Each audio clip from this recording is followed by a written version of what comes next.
ازيكم يا حلوين، عاملين ايه؟ يا رب تكونوا بخير. النهارده اعرفكم عن شنطه الطوارئ. هي دي شكلها طبعا تسلم ايدك يا مامي عشان هي اللي عملتها لي. يلا بينا نشوف.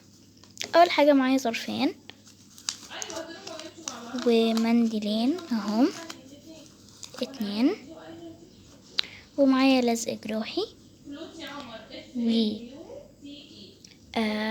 كليبستين ومعايا كريم و3 كمامات. واهم حاجه تكون معاكي هي الشاور بتاعك والفوطة بتاعتك، اهم جدا. بدل ما تنزلي مثلا الباثروم، نازله مثلا الباثروم و طبعا بقى بتلاقي بقى الصابون طبعا فيه جراثيم بقى وكده، فلا، دي حاجة اسهل بالنسبة لك تديها، ودي اسهل عليكي بكتير جدا. وطبعا هي شنطة صغيرة وعادي بتحطيها في شنطة المدرسة بتاعتك عادي جدا اهي.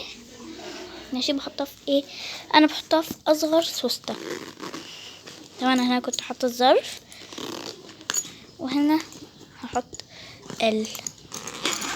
ايه شنطة الطوارئ. طبعا دي بتحتاجك، يعني مثلا صاحبتك حصل لها حاجة، وقعت، بالذات انتي او اخوكي او اي حد، دي لازم تكون معاكي. تمام. طبعا معايا بقى حاجة تانية وهي الشاور اللي انا قلت لكم عليه. بصوا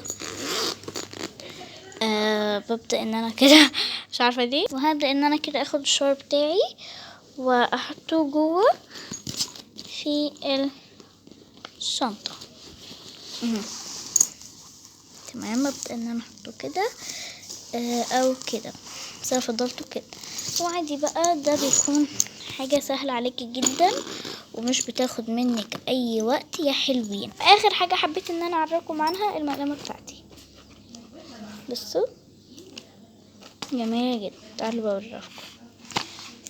بفتح بس بصوا هنا اول حاجة عندي الاقلام وحاجتي، ويعني مثلا انا هنا اول حاجة معايا قلم رصاص وقلم جاف كده.